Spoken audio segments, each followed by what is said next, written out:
Chcete polívku? Jasně, jo. A ještě 3 wontonský polívky. A dál? Jo, a taky koláčky štěstí. A dál? To bude všechno. A dál? Nic, to je všechno.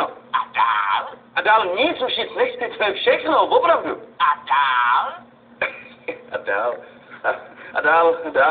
Dál už nic, protože už jsem všechno objednal, jasný? A dál?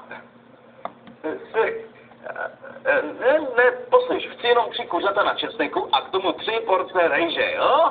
Jo, a dál? A polívku, vole. Jo, a wontonskou polívku. A dál? Koláčky.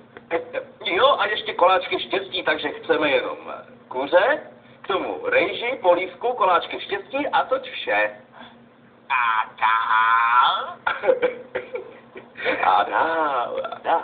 No, dál to můžete zabalit do papírové tašky a dát mi to do ruky, protože bych rád jet. A dál? Hele, odmítám s váma hrát tuhle čínskou hovadinu. A dál? Ne, žádný a dál. A dál? Už nic. A dál? Už nic. A dál? Už nic. A dál? Ne, A dál? žádný a dál. A dál? A dál mě začínáte pěkně srát. A dál?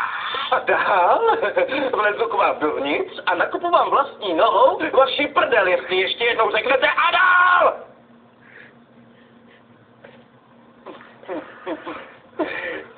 A dál? A dál? A dál? A dál? A dál?